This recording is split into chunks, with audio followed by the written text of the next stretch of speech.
Manejar Comunicaciones, Radio, Televisión e Internet presenta Espacio Libre, un programa de conversación y análisis, temas de actualidad desarrollados en profundidad.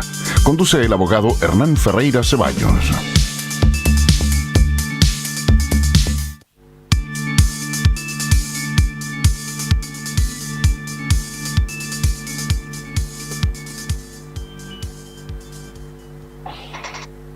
Hola, hola, muy buenas noches. Bienvenidos a una nueva emisión de Espacio Libre. Lo necesario para conversar. No tengo aquí un problema. Lo necesario para conversar. Como todos los martes, la cita de 21 a 22 horas por Radio Polar, o Polar Comunicaciones, y en todas sus plataformas, y por canal de recepción de libre recepción. Hoy día, como todos los martes, hemos tenido y vamos a tener un interesante invitado que nos tiene mucho que decir, como siempre digo. En esta oportunidad está Alexis López Tapia, que es el director de Radio RCP Santiago, pero también, obviamente, una de sus actividades es entomólogo e investigador científico histórico. También realiza análisis politológicos, porque ha sido invitado a diversos programas de televisión, YouTube en Chile y también en extranjero. Fue invitado por el Congreso en Bolivia el año pasado, si no recuerdo. Hace giras también internacionales hablando de estos temas. Alexis, también hay impulsor de energías alternativas. También tenía ahí. Alexis, muchas gracias por aceptar la invitación. Muchísimas gracias, Espacio Libre, Hernán, y gracias por que me den audiencia ya en el extremo del país, que me parece realmente notable y me siento muy honrado. No, gracias a ti por aceptar la invitación, porque estamos muy ocupados, uno también en redes sociales, que te entrevistan por acá, te entrevistan por allá. Entonces, para nosotros la verdad que... Mira, vamos a traer materia rápido, ¿cierto? Bueno, estamos llegando a octubre, en unos días más, ¿cierto?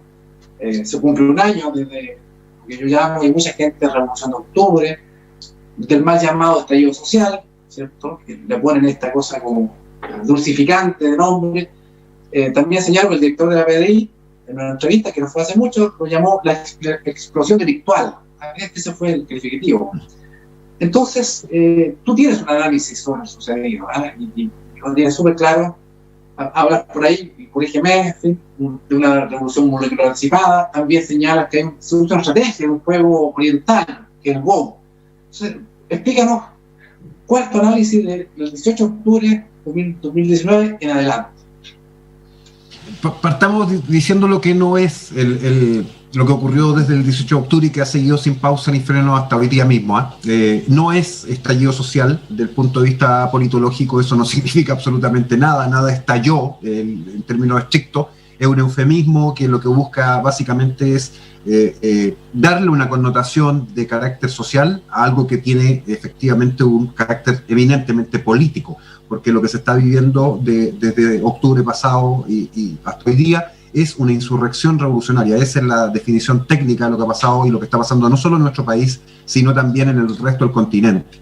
También es un error decir que se trata de un estallido delictual nuevamente, estallido porque nada ha estallado en términos estrictos, pero delictual no. Los delincuentes son aquellas personas que viven del delito, y lo que vemos en desarrollo en el país es que hay una intención de carácter político formal de transformar el sistema político institucional de la República en otra cosa, por lo cual no se trata ni de delito común y tampoco de estallido. Así que no es ninguna de esas dos cosas.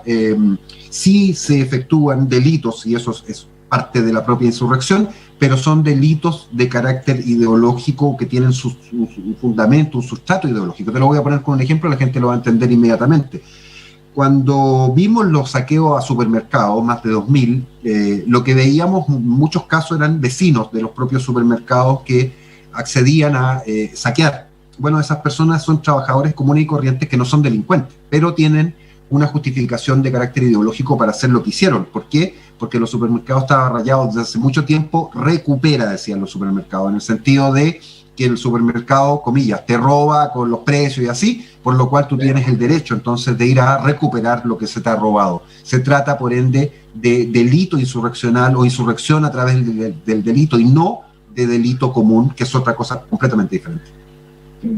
Ya, perfecto. Ahora, pero existe, te pregunto, ¿existe un sustento o razones sociales, económicas que hayan producido, que hayan coayudado a esto en el sentido de decir, mira, hay gente que está en la pobreza, pasando necesidad económica, muy apremiada, y esto fue, no sé, o la mecha, o fue la base? ¿Existe algo de eso o fue algo menor esta circunstancia? Efectivamente existe una demanda de carácter estrictamente social que ha sido incumplida por el propio sistema durante mucho tiempo. Ellos hablan de los 30 años, ¿no? Pero esa demanda social por sí misma no justifica la destrucción sistemática y los ataques a 70 estaciones de metro, a más de 500 comisarías, el incendio de más de 100 iglesias en todo el país, un estado de hostilidad permanente con las policías, las Fuerzas Armadas, las Fuerzas de Orden y Seguridad en general, más el propio Estado, y los ataques a civiles. Entonces, son dos cosas distintas. Sobre esa demanda, que es una demanda legítima y donde hay muchos puntos que efectivamente no son ni siquiera cuestionables, son demandas que están asentadas en la realidad, se desarrolla esta revolución. Pero cuando tú analizas lo que ha pasado en el resto del continente, es el mismo modelo, porque en Colombia, por ejemplo, a propósito de un mal procedimiento policial que terminó con la muerte de una persona, se desató una oleada de violencia enorme, con ataques específicos a los CAI, que son los pequeños centros de policía que tienen una especie de guardia o seguridad ciudadana, lo que sería en Santiago, pequeñas casetas, o en Estados Unidos con la muerte de este señor Floyd, también producto de un procedimiento policial que por sí solo tampoco da cuenta de todo lo que ha venido desarrollándose en Estados Unidos a partir de eso. Entonces, es una justificación nuevamente y el aprovechamiento de esas demandas reales y legítimas por parte de un proceso insurreccional revolucionario que ha venido desarrollándose en Chile y en el continente hace largas décadas y que estamos en la fase final, que es la fase ofensiva, y de allí la violencia y en realidad el odio que se expresa en términos ideológicos respecto a el Estado en su conjunto. Entonces, tú señalas que obviamente esto no fue espontáneo, entonces, ¿cierto? Hay un proceso que está en curso, según entiendo tus palabras, ¿cierto? Pero uno podría preguntarse, ¿cuándo comienza este proceso y por qué comienza? O sea, ¿por qué Sudamérica? ¿Por qué Chile? ¿Por qué Colombia? ¿Sí? ¿Por qué? ¿Por qué Chile? ¿Cuándo comienza? Yo sé que son hartas cosas, pero si hay un proceso, se ve que entonces hay un comienzo. Efectivamente, mira, hay que señalar que el 11 de septiembre de 1973 la ciudadanía literalmente empujó a las Fuerzas Armadas a dar un golpe de Estado, y eso marcó, desde el punto de vista del comunismo como principio filosófico a nivel internacional, un punto de quiebre sumamente radical que la gente no dimensiona y que no tiene nada que ver en sentido estricto con que hayan sido los militares quienes sacaron a Allende del poder. Tenía que ver con una afirmación doctrinaria histórica del marxismo, que era que los procesos revolucionarios eran irreversibles. Entonces ellos sostuvieron esta idea durante todo el siglo XX prácticamente, hasta Chile. Y lo que probó Chile era que ningún proceso social es irreversible, todo puede revertirse, nada está escrito, no hay un destino manifiesto que esté puesto en alguna parte y que sea un plan inamovible del cual no se pueda hacer algo para poder salir. Fue tan fuerte el impacto de esto al nivel del marxismo en términos internacionales que mucho tiempo después, cuando la Unión Soviética invadió Afganistán, y aquí estamos hablando de hace harto tiempo atrás, pero yo creo que la gente se acuerda, cuando la Unión Soviética invadió Afganistán, el secretario general del Partido Comunista de la Unión Soviética señaló que Afganistán no iba a ser un segundo Chile. A ese nivel equiparaba entonces lo que había ocurrido acá. Bueno, de Afganistán también salieron derrotados los soviéticos y finalmente cuando cae el muro de Berlín nos damos cuenta entonces de que ese gigantesco imperio era en realidad un país del tercer mundo con un armamento y ejércitos del primer mundo. Era una irrealidad la que vivió muchos años, 70 o más, la Unión Soviética. Ahora, el proceso insurreccional en nuestro país partió exactamente el día 12 de septiembre de 1973, al día siguiente del golpe de Estado. ¿Por qué? Porque la izquierda insurreccional chilena, la izquierda no democrática que pretendía llevarnos en esa época a un sistema totalitario, entró inmediatamente en fase de resistencia. Esta fase de resistencia fue una fase prolongada en el tiempo, que se proyectó hasta mediados de los 80, a mediados de los 80, 82, 84, cuando tuvimos la crisis económica, pasó de la fase de resistencia a la fase de defensa y muy rápido a la fase de contraofensiva. Y esa fase de contraofensiva se ha venido desarrollando a lo largo del tiempo, en 20 o 30 años, hasta llegar a esta fase en donde estamos actualmente, que es la fase de ofensiva. Ahora, cuando uno dice esto y la gente dice, ¿pero cómo tanto tiempo? Bueno, porque los procesos que ellos desarrollan son procesos a largo plazo. Ellos no actúan del punto de vista táctico a corto plazo. Siempre están pensando en el siguiente paso histórico, lo voy a decir en el lenguaje un poco de ellos. Entonces han venido preparando lo que está ocurriendo no solo en Chile, lo que está ocurriendo en todo el continente hoy día hace muchísimo tiempo. Y la forma de realizarlo ha sido con un nuevo modelo. Ahí tú lo mencionaste al principio, lo voy a tratar de explicar súper fácil. Mira, durante el siglo XX, el comunismo como principio ideológico tuvo 6 al menos grandes revisiones. Las personas conocen algunas de esas revisiones ideológicas. Cada una de estas revisiones se producía cuando tenían algún fracaso, porque miraban hacia atrás y se daban cuenta en qué habían errado. Bueno, algunas de ellas las conocen. Por ejemplo, la Escuela de Frankfurt, que es muy conocida hoy día, que se llamaba originalmente Instituto para el Nuevo Marxismo, fundado en 1923 en Alemania. La Escuela de Frankfurt, con motivo de la Segunda Guerra Mundial, los intelectuales que la formaron escaparon de Alemania y terminaron muchos de ellos en Estados Unidos, por lo cual Estados Unidos tiene presencia activa de una escuela de revisión marxista, la Escuela de Frankfurt, desde los años 40 en adelante.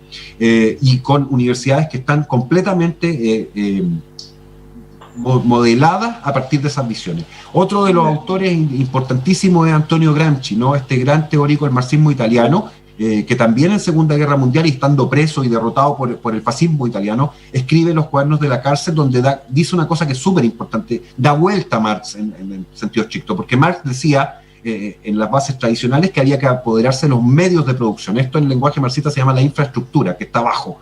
Y luego, a partir de allí, había que tomarse la superestructura, la creencia, el pensamiento, las ideas, ¿ya?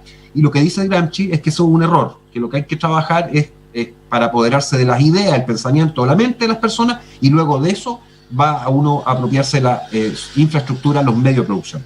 Finalmente, el año 1968, en el París del 68, las revueltas estudiantiles de ese año, se produce una cosa súper importante, porque ahí hay un importante número de teóricos, 4 son los más relevantes, que hacen la última revisión mayor del comunismo como principio del siglo XX. Esta última revisión se llama deconstrucción, y lo que estamos viviendo sensu stricto en nuestro país y el continente es la aplicación del modelo revolucionario de la deconstrucción, esto es marxismo 6.0 o 2.0, como quieran ponerle, sobre nuestro Estado. En deconstrucción, uno de los autores más importantes, señalé que eran 4, es Félix Guattari, ya lo voy a volver a mencionar, Gilles Deleuze, Michel Foucault y Jacques Derrida, entre otros. Todos ellos son franceses, en general todos ellos son académicos, de altísimo nivel, doctorado y más.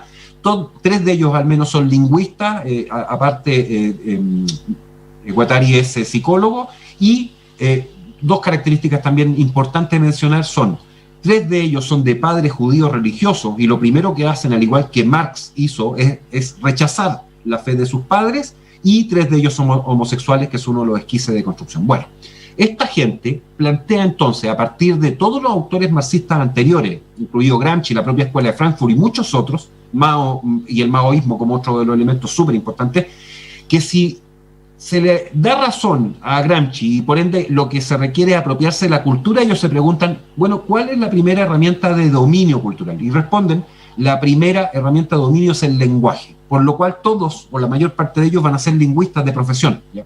Trabajan sobre el lenguaje. ¿Por qué? Porque cuando tú modificas el lenguaje, modificas categorías y el sentido de las cosas cambia. Entonces, lo segundo es que uno de esos autores, que lo mencioné ya, que es Félix Guattari, viene a Chile el año 1991. Esto es recién volviendo a la democracia, ¿no? Y en Chile deja instalada una escuela que sigue operando hasta el día de hoy de construcción en el país. Esa visita pasó absolutamente desapercibida, salió en un par de revistas de izquierda en esa época y nadie las miró. Y esa escuela de construcción ha seguido avanzando sin pausa ni freno y está hoy día instalada en casi todas, si no todas, las universidades del país. Así que estamos formando a generaciones, por lo menos 2 ya, de jóvenes profesionales bajo criterios de deconstrucción que están hoy día insertos en todos los ramos, en todas las disciplinas académicas en las universidades. Por si fuera poco, Guattari estuvo 14 veces en Brasil y fue el responsable ideológico de llevar a Ignacio Lula da Silva, un oscuro personaje, en palabras de ellos mismos, que era un trabajador que nadie conocía, a transformarse en presidente de la República, la principal potencia del Cono Sur, y con su partido, el Partido de los Trabajadores. Bueno, esa es la potencia del punto de vista real, que tiene deconstrucción como principio filosófico y lo que Guattari acuñó como el modelo de revolución molecular disipada, que es el modelo revolucionario de este principio comunista actualizado que estoy contándole.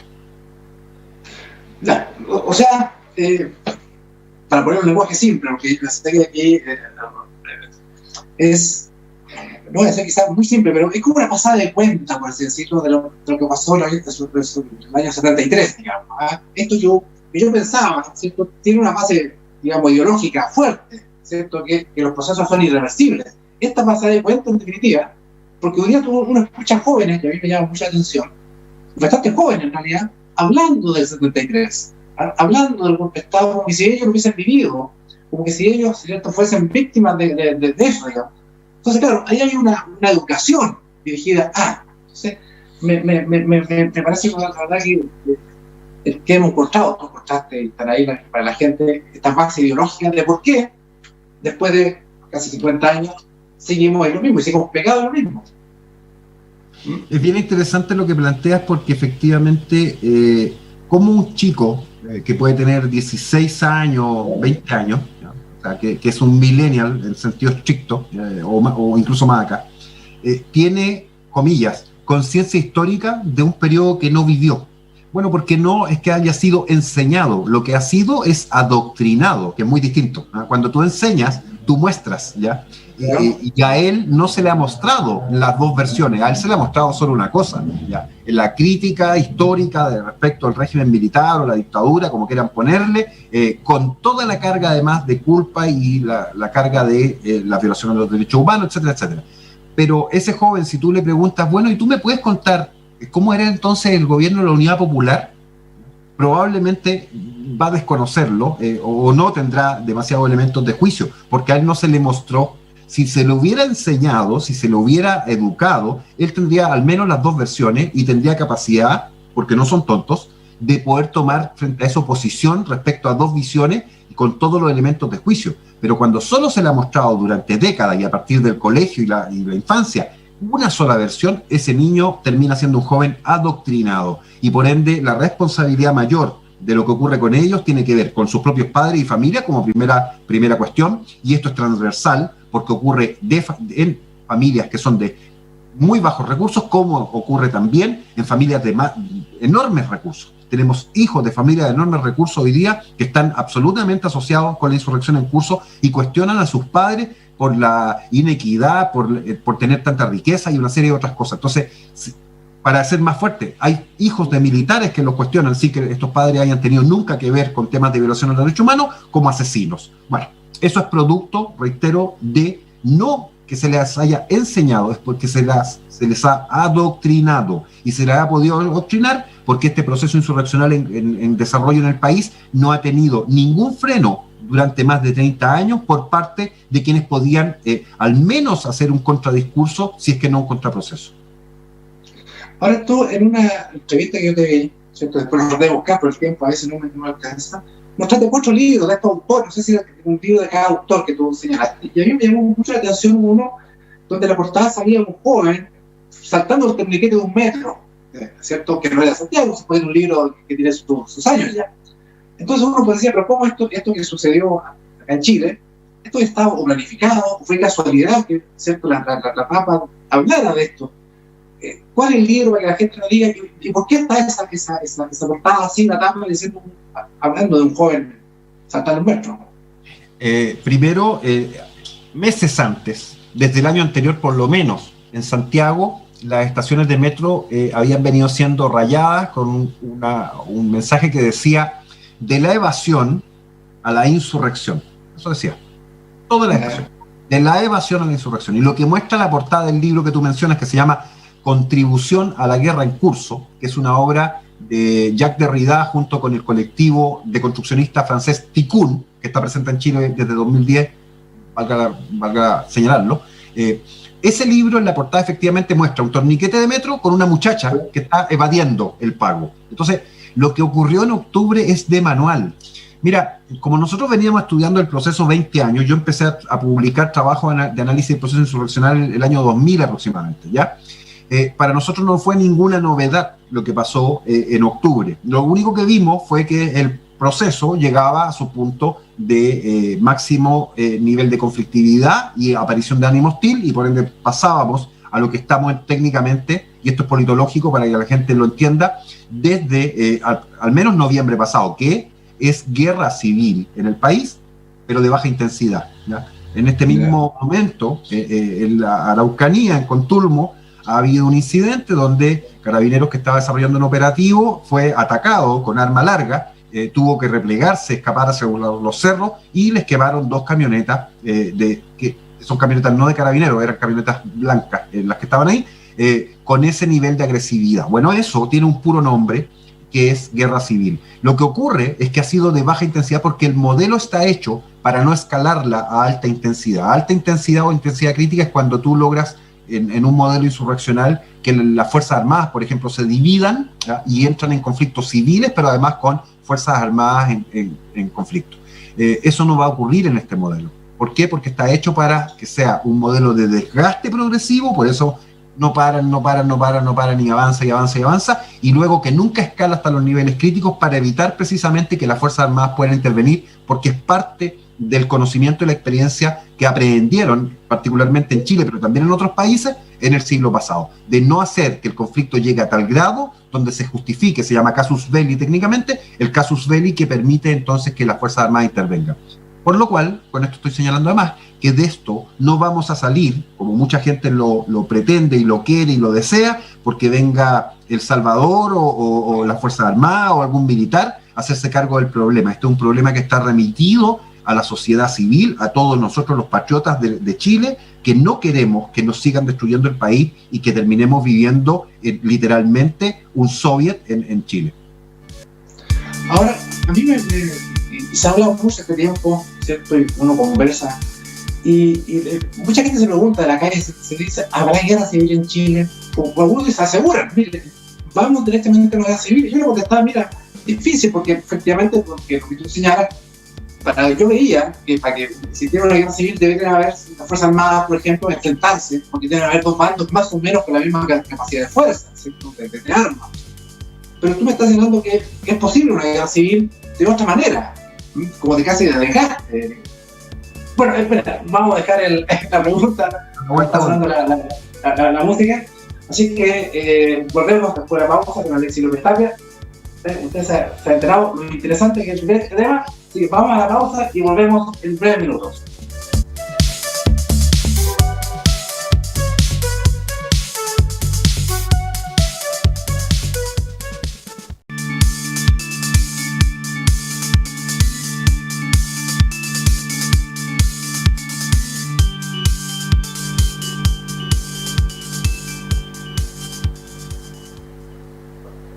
Bueno, buenas tardes, hemos vuelto de la pausa, acá en Espacio Libre, lo necesario para conversar. Estamos con Alexis López Tapia, y me habíamos hecho una pregunta antes de la pausa, que la gente también me ha señalado, ¿habrá guerra civil en Chile? ¿Se está preparando una guerra civil en Chile? Yo le señalaba que para mí era difícil, porque los bandos tenían que ser de fuerzas similares, de fuego al menos. ¿Qué piensas tú, Alexis? ¿Habrá guerra civil en Chile? Vamos a tratar de explicar una cosa que es súper importante para el análisis. Mira, el gobierno en general ha venido diciendo desde octubre que estamos en una crisis, ¿ya? Entonces, crisis política, crisis económica, crisis de la pandemia del coronavirus, crisis, ¿ya? Yo le quiero decir a la gente que la crisis es el estado normal. Todos nosotros estamos en crisis todos los días de nuestra vida por miles de motivos distintos. Primero, porque estamos envejeciendo. Segundo, porque en la mañana nos levantamos con dolor de cabeza. Tercero, porque en el día discutimos con nuestra pareja. Cuarto, porque en el trabajo tuvimos un problema. Crisis. Crisis es el estado normal. Y uno sale de la crisis, baja a un estado de crítico y vuelve a entrar en otra crisis, y esto pasa todos los días, todo el tiempo. Así que cuando el gobierno afirma que estamos en crisis, no está diciendo absolutamente nada, porque la crisis, reitero, el estado normal. ¿Qué diferencia crisis de conflicto? Aquí voy a poner un ejemplo que yo creo que todas las parejas que están escuchando van a entenderlo. Cuando usted discute con su pololo o con su señora, y no sé, por cualquier cosa, porque la comía o porque querían salir y él quería quedarse en la casa o porque llegó tarde, qué sé yo, esa es una crisis que se soluciona habitualmente porque él llegará, si hay forma de arreglarlo, con unas flores o con un chocolate o algo por el estilo, y del estado crítico vamos a pasar al estado acrítico, ¿ya? Dicho eso, el estado crítico entonces, o lo que el gobierno dice que es crisis, es como estamos todos los días, así que no está diciendo absolutamente nada. Cuando dice hay crisis en la Araucanía, no dice nada, porque crisis es todos los días, a cada rato, ¿ya? ¿Qué es la diferencia? ¿Cuál es la diferencia entre crisis y conflicto? Un solo elemento: la aparición de ánimo hostil. ¿Cómo se verifica? Porque en la misma discusión con su señora, con su polola, en vez de que usted le dijo un par de cosas y ella le respondió, ella o usted le puso un charchazo. Eso es ánimo hostil, eso ya no es crisis, eso es conflicto. Y el conflicto escala, porque la respuesta del otro podría ser el mismo charchazo o peor, ¿ya? Y va escalando. Bueno, la pregunta que uno tiene que hacer, si este es el análisis politológico, es: ¿usted ve ánimo hostil en la población civil en Chile desde octubre a la fecha? Respóndame, Hernán. ¿Ve ánimo hostil o no ve ánimo hostil? No, yo no veo ánimo hostil. Usted no ve ánimo hostil. Y lo que pasó en la población normal, pero sí, en la población normal, lo que pasó, por ejemplo, en Viña del Mar, me parece, en noviembre, cuando un señor que andaba en un vehículo, le hicieron el que va y la pasa, se bajó y pegó 2 balazos y hirió 2 personas. ¿Es ánimo hostil o no es ánimo hostil? Bueno, ese grupo. No, sigamos. Y cuando usted ve que atacan a 500 comisarías de carabineros, ¿eso es? Bueno, claro. Sí, claro, esos grupos, claro, tienen un ánimo hostil, claramente. Pero sigamos, y cuando usted ve que siguen quemando camiones en la Araucanía y después atacan domicilio y atacan con balazos y atacan a la policía, ¿es ánimo hostil o no es ánimo hostil? Sí, bueno, la pregunta politológica para usted decidir o definir que se está en estado de guerra civil es cuando tiene enfrentamiento, da lo mismo en los sectores poblacionales que sean, entre civiles, ¿ya?, con niveles de intensidad creciente. Lo que tenemos en Chile es guerra civil de baja intensidad, lo vuelvo a repetir. El problema de la intensidad es otro problema. Y en algunos sectores tenemos ya intensidad media, particularmente en la Araucanía. ¿Por qué? Porque uno, cuando hace el chequeo, dice, ok, primero definamos, ¿esto es crisis o conflicto? ¿Hay ánimo hostil? Entonces, si hay ánimo hostil es conflicto, ¿verdad? Primer tic. Segundo tic, ¿hay agresiones? Si hay agresiones, tic. Bueno, entonces se trata de un conflicto. Tercero, ¿hay uso de armas? Sí. Tercero, armado. Kick. De nuevo. Bueno, uno hace la lista y lo que define esa lista es que lo que se vive es en un estado de guerra civil, pero, reitero, de baja intensidad, porque el modelo no está hecho para llegar a lo que tú estabas comentando al principio, de que las Fuerzas Armadas se rompan como en la guerra civil del 1891, ¿cierto? En la época de Balmaceda, donde tuvimos división de los congresistas versus el Ejecutivo, y las Fuerzas Armadas se dividieron, particularmente la Marina respecto al Ejército, ¿ya? Pero ese es el modelo antiguo. En el modelo antiguo pasaba eso. En este modelo nuevo de deconstrucción, y ahora vamos a mirar un par de cosas de eso, no existe, porque no está hecho para eso, que se escale a ese grado. Se mantiene en baja intensidad o máximo media intensidad, como lo que estamos viviendo en la Araucanía hoy día mismo. O sea, es un desgaste, es una guerra casi de desgaste, digamos, de desgastar el sistema. Eso puede asignarse a eso, digamos. De hecho, se llama guerra prolongada, ese es el concepto. ¿Ya? La idea es que nunca va a haber una batalla frontal entre, por ejemplo, un ejército y otro ejército. La insurrección jamás va a enfrentarse frente a frente a fuerzas mejor constituidas y más armadas, como por ejemplo la Fuerza Armada, porque evita ese tipo de lucha, porque sabe que va a perder. Entonces lo que hace es sistemáticos ataques a lo largo del tiempo que van desgastando, minando las fuerzas, asustando a la población, haciendo que la población se repliegue, se quede en la casa, que no quiera salir, que esté en el fondo atemorizada. Y por ende, se trata de un conflicto en este modelo que lo que usa como herramienta básica es generar terror a la población. ¿Por qué lo hace? Porque en Deconstrucción hay una frase muy clave de uno de los libros que vamos a mirar a continuación, que dice: el terror y la crisis son ante todo maneras de gobernar. Entonces están gobernando a través de la generación de terror. Aunque la palabra crisis, reitero que ahí no corresponde porque debería ser el conflicto. Pero bueno, es una frase de uno de los libros de Félix Guattari, que lo vamos a compartir para este que estábamos hablando, que yo me refería recién, de la portada, ¿cierto? Que es bastante ilustrativo de que esto no es algo nuevo, no es espontáneo, sí. ¿No? Porque mucha gente lo tiene que espontáneo. Vamos a ver el libro acá. Ahí yo creo que ya lo están viendo. Sí, se está viendo. Bueno, arriba está el principio filosófico que habíamos comentado, la deconstrucción, esta nueva forma de comunismo, la última versión de comunismo para el siglo XXI, que viene desarrollándose desde los 60 hasta la fecha. Y ahí hay 4 horas bien relevantes que consultar. La verdad es que si uno quisiera hacer un resumen de todos los libros que han publicado los deconstruccionistas, son miles de libros. Esto no es nada lo que estoy mostrando. Pero ahí tienen 4 que son más o menos característicos. El primero, a la izquierda en verde, es la revolución molecular, el modelo revolucionario de la deconstrucción que acuñó Félix Guattari. Cuando yo cuento esto, la gente cree que yo dije que era revolución molecular, pero no, esto no es mío, yo simplemente lo estoy transmitiendo, soy el mensajero. El autor de la tesis es Félix Guattari, este señor que estuvo en Chile el año 91 y que fue el responsable de llevar a Ignacio Lula da Silva al poder en Brasil. Al lado de ese está el que habíamos comentado, el Contribución a la Guerra en Curso, un libro de Gilles Deleuze, y el colectivo Tikkun, un colectivo francés de construccionistas que tuvo existencia real física, entre comillas, con algunos representantes entre el año 98 y el 2000, que después pasó a ser lo que ellos llaman el Ejército de las Sombras, se disolvió o por lo menos se sumergió, y que no obstante ha venido formando células locales en todos los países que están hoy día con el problema, incluido Chile, porque en Chile desde el 2010 que ya tenemos una célula de Tikkun operando en el territorio.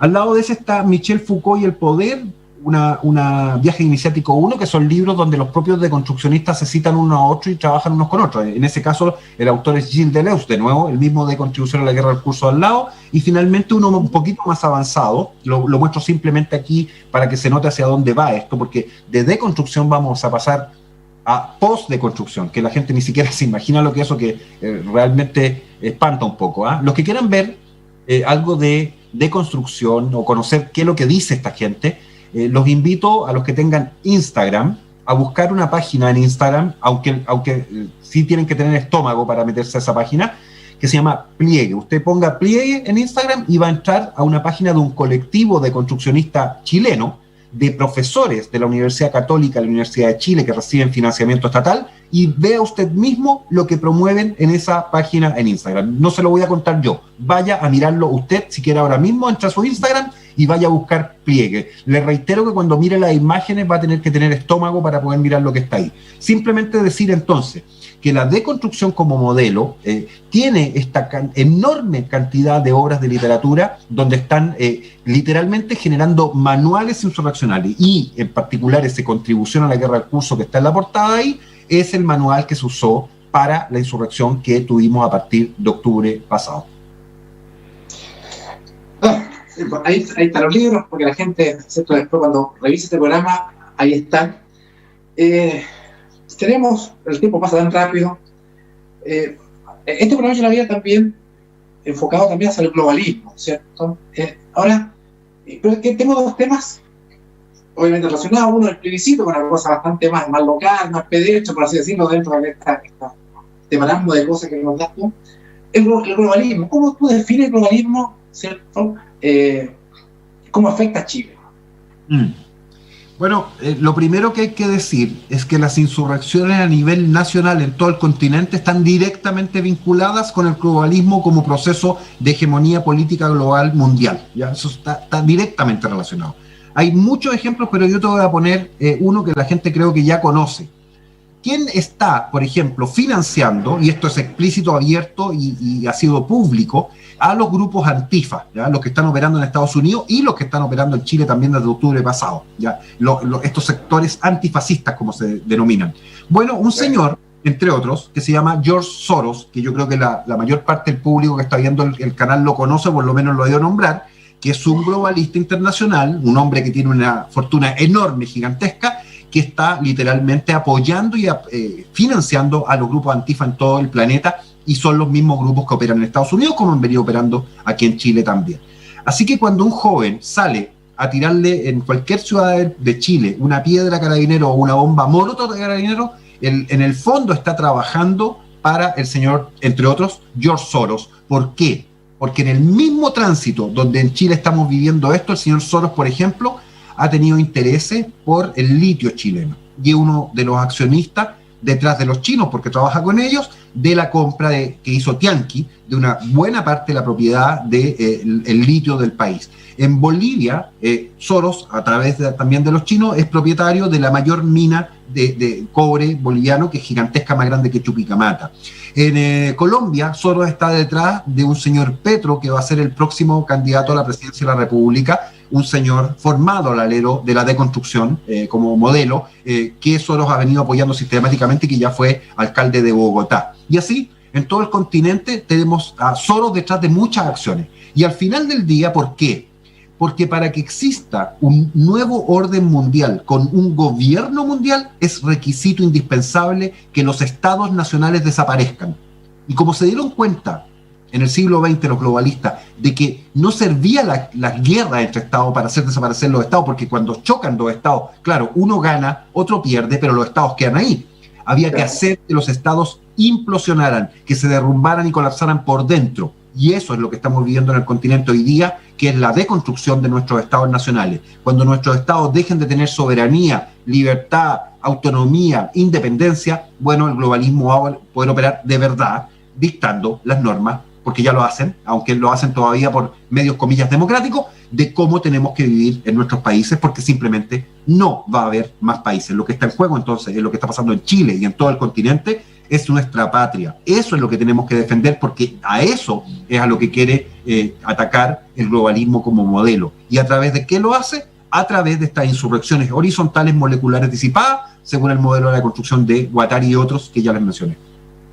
Ahora, muchos piensan que esto es parte de la teoría de la conspiración, ¿cierto? Estos conspiranoicos están diciendo, mire, está Soros, entonces por acá. Y la pregunta que mucha gente se hace pero ¿por qué? ¿Cuál es la razón, la causa directa? ¿Es una causa económica? O sea, ellos quieren un control económico, ¿cierto? Quieren control cultural además, ¿cierto? O otros dicen, mire, quieren diezmar la población y que haya menos gente, porque así el mundo es más sustentable. ¿Qué hay detrás? De verdad, ¿qué hay detrás? ¿O qué habría detrás de esto? ¿Un tema económico simplemente? No es solamente un tema económico. Primero, lo más importante es un tema ideológico.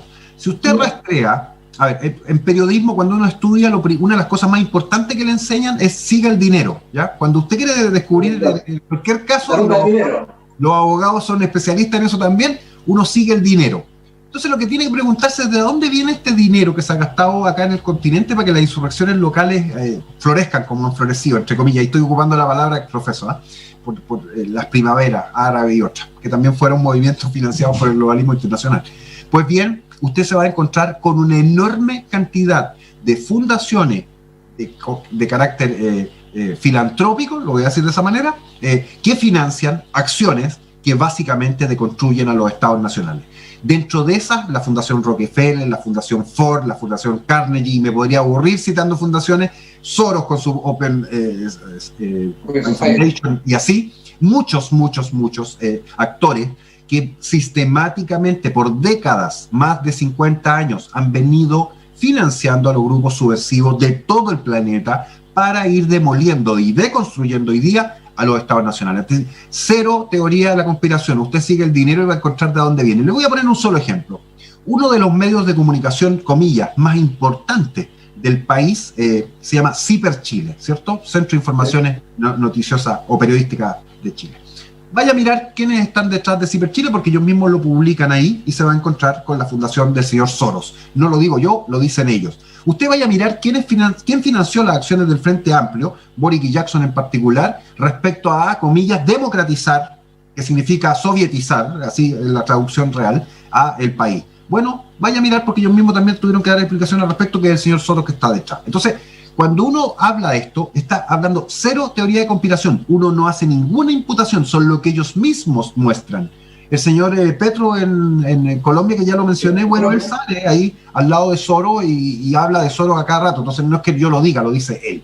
Y en definitiva, entonces, acá no hay teoría de la conspiración. Uno no necesita hacer teoría de la conspiración. Es tan evidente lo que está ocurriendo que basta meterse a investigar un poquito y ahí está la literatura y es fácilmente constatable. Eso. Y en Chile hay políticos, porque está siempre por un lado que tú señalas, no sé si lo puedes nombrar o no, pero hay políticos asociados a este globalismo porque están de la mano o financiados, no sé cómo podría llamarlo uno. Yo quiero pasarle la pelota al público porque cuando uno lo dice después a uno no le creen, pero busque usted qué políticos chilenos participan del Council of Foreign Affairs, por ejemplo, el CFR, ¿ya? El Council of Foreign Affairs, que es una organización internacional, ONG, mundial, global, que agrupa a tipos de todo el mundo, tiene representantes que están hoy día instalados en nuestro Congreso, hace mucho rato, que han sido ministros en gobiernos anteriores, y que ahora algunos de ellos quieren incluso ser candidatos a la presidencia de la República, aunque no creo que les resulte, pero eso es otro problema. Así que tenemos los globalistas instalados en Chile hace muchísimo rato. Y por supuesto hay que mencionar a la globalista más importante de todas, en primer lugar por la antigüedad, no porque sea más importante, que es Michelle Bachelet. Porque Michelle Bachelet está hoy día como operadora de Naciones Unidas para el tema de derechos humanos, una de las herramientas que utiliza en forma sistemática la izquierda, porque los derechos humanos son solo derechos humanos para la gente izquierda, el resto de la gente no tiene derechos humanos, y el segundo globalista que tenemos en el país, así pero en forma ostensible, es por supuesto el presidente de la República, Sebastián Piñera, que comparte con Michelle Bachelet no solamente amistad desde larga data, sino valores, principios y una larga tradición de relaciones. Así que los tenemos instalados en la oposición y también en el propio gobierno. Ya, Alexis, y el plebiscito que tenemos para un día más, ¿cómo se inserta este proceso publicitario? Bueno, ya sabemos lo que pasó en octubre, lo ha explicado, pero ¿cómo se inserta el plebiscito? Así que me imagino que tiene ahí es una pieza más, ¿cierto? O es algo estrambótico que de repente apareció que nadie se lo esperaba. ¿Cuál es tu análisis? De nuevo, no es que yo lo diga, ellos lo han venido diciendo hace mucho tiempo. Recordemos que hace por lo bajo 10 años atrás, si no 15 años atrás, empezó el movimiento Marca AC, ¿cierto? Marca Asamblea Constituyente. Y llamaron sistemáticamente en elecciones a que usted le pusiera Marca AC, incluso pidieron que hubiese en una misma elección un voto adicional para Marca AC para que tuviéramos Asamblea Constituyente. Así que, del punto de vista de proceso, esto es absolutamente verificable. Cero teoría de conspiración porque ellos han venido diciéndolo hace décadas, literalmente. Así que el tema de la Constitución y de la Asamblea Constituyente es parte del proceso insurreccional porque está dentro del modelo. Dicho sea de paso, ya con Bachelet eso había llegado a implementarse e instituirse, porque Bachelet promovió en su último mandato el desarrollo de una nueva constitución. Acordémonos de esos famosos cabildos, bastante, lo voy a decir en buen chileno, bastante chantas que se hicieron, donde había una nula representatividad, porque era toda gente de izquierda la que participaba en eso, y cuando había alguien de derecha lo hacían callar. Pero bueno, ellos lograron conformar entonces una constitución que está incluso escrita allá, y se suma a eso el mandato, lo voy a decir con toda su letra, de Naciones Unidas, de que Chile debe cambiar su constitución. Así que tienes muchos elementos que son históricos, que son contratables, que están verificables, que están ahí en los documentos, para decir por qué llegamos entonces a pasar de, voy a ponerlo en la forma en que ellos lo plantean, de demandas sociales, por inequidad, por injusticia, o qué sé yo, a insurrección revolucionaria con quema de los metros, asaltos, saqueo, incendios, vandalización, etcétera, y luego a partir de eso, curiosamente, nueva constitución.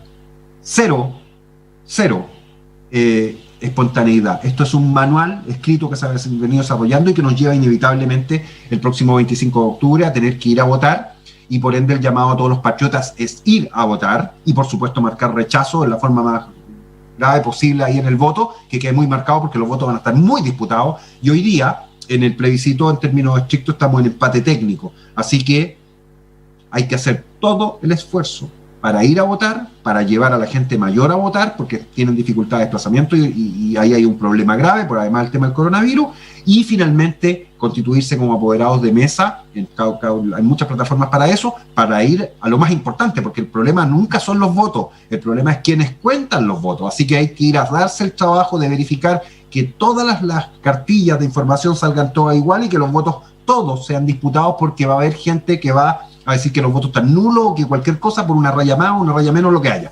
Así que hay que hacer todo ese trabajo. Estamos hoy día en empate técnico y es muy posible que si ocurre lo que estoy mencionando, el rechazo gane a el apruebo en el próximo plebiscito. Alexis, mira, esto, digamos, quizá mucha gente también se sorprenda, porque tú dices empate técnico y lo primero que te van a preguntar es ¿de dónde sacas información? Dices, bueno, es algo que percibe, hay encuestas particulares, extranjeras, nacionales. ¿Cómo se llega a decir tu vida y el técnico? Que yo pienso lo mismo, solo por percepción. En 30 segundos. En 30 segundos, Alexis. ¿Cómo iba tú a hacer? Súper simple, porque todas las encuestas que tú ves, las públicas de la... Mira, hemos terminado. Conducir el proceso. Bueno, no alcanzamos a escuchar, bueno, la música se nos fue. Muy raro el tema, Alexis. Te agradezco. Muchas gracias por haber aceptado esta invitación. Muy interesante y gracias que tengan un buen término de día. Nos vemos en otra oportunidad. Hasta la próxima. Bueno, espero que haya sido de interés. Y mándame después el link para ver las preguntas de los telespectadores. Perfecto. Gracias. Y buenas noches entonces a ustedes. Gracias por estar en este programa, en esta sintonía. Lo escucharon, muy interesante. Dios mediante, nos vemos la próxima semana, de martes, por otro interesante invitado. Muchas gracias. Buenas noches. Chao.